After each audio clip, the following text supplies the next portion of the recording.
Hi friends, இன்றைக்கி birthday meal தான் பார்க்கலாம். பர்த்டேக்கு என்னெல்லாம் செய்ய பார்க்கலாம். ஃபஸ்ட்டு சிக்கன் நல்லா எடுத்து நல்லா கழுவி வச்சுக்கலாம்.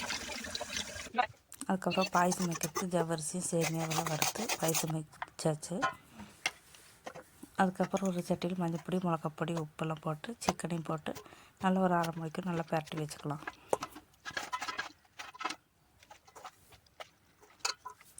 அதுக்கப்புறம் அடுப்பு பற்ற வச்சு போட்டு சீனா சட்டி அடுப்பில் வச்சுக்கலாம். ஆயில் ஊற்றி போட்டு சிக்கன் கொஞ்சம் கொஞ்சமாக சேர்த்து எல்லா சிக்கனையும் வறுத்தெடுத்து வச்சுக்கலாம். இப்போ எல்லா சிக்கனையும் வறுத்தெடுத்து வச்சு அதுக்கப்புறம் உருளி ஒன்று அடுப்பில் வச்சுக்கலாம். அதில் ஆயில் வெட்டும் போட்டு பெரிய வெங்காயம் சேர்த்துக்கலாம். பெரிய வெங்காயம் நல்லா வதக்கி விட்டுக்கலாம். பெரிய வெங்காயமெல்லாம் வதங்கி வந்ததுக்கப்புறம் உப்பு கொஞ்சம் சேர்த்துக்கலாம். இப்போ உப்பு சேர்த்து மட்டும் நல்லா வதக்கி விட்டுக்கலாம். சின்ன வெங்காயம் தட்டி வச்சுருக்கோம், அதையும் சேர்த்துக்கலாம்.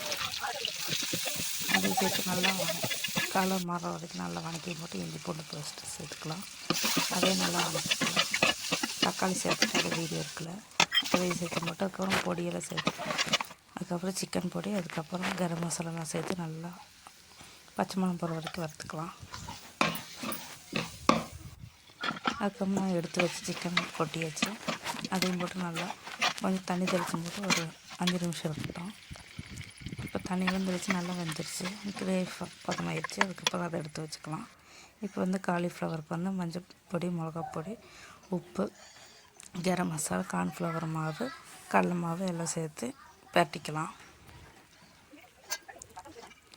காலிஃப்ளவர் மஞ்சள் பொடி உப்பும் போட்டு வேக வச்சு இதில் போட்டு நல்லா ஒரு அரை மணிக்கு ஊற வச்சு போட்டு வறுத்தெடுத்து வச்சுக்கலாம். அதுக்கப்புறம் பிரியாணிக்கு நான் முந்திரியும் அண்டிப்பருப்புள்ள வறுத்து பெரிய வெங்காயம் வந்து வறுத்து வச்சுருக்கிறேன் கடைசியில் போட்டு. அதுக்கப்புறம் சட்டி அடுப்பில் வச்சு போட்டு ஆயில் ஊற்றிட்டு அதில் கொஞ்சம் நெய்யை ஃபஸ்ட்டே சேர்த்துட்டு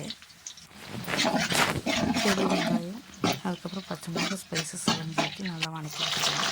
தக்காளி சேர்த்துக்கலாம். தக்காளி சேர்த்து நல்லா வதக்கி விட்டுக்கலாம். இப்போ தண்ணி ஊற்றிக்கலாம் தேவையான அளவு. அதனால் தண்ணி கொதித்து வச்சுட்டு அரிசி சேர்த்து மூட்டு அரிசி சுண்டு நல்லா வந்துருச்சு. அதுக்கு தம் போட்டு அதுக்கப்புறம் மஞ்சள் கலர் ஃபுட் கலர் சேர்த்து அது மேலே போட்டு கொத்தமல்லி புதினா அதுக்கப்புறம் பெரிய வெங்காயம் வறுத்து வச்சது, அதுக்கப்புறம் கேரட்டு, அதுக்கப்புறம் டியூட்டி ஃப்ரூட்டி அதுக்கப்புறம் அண்டிப்பருப்பு முந்திரி பருப்புலாம் போட்டாச்சு. அதுக்கப்புறம் இப்படித்தான் நாங்கள் டெக்கரேஷன் பண்ணோம் பர்த்டேக்கு. இந்த பர்த்டே கையில்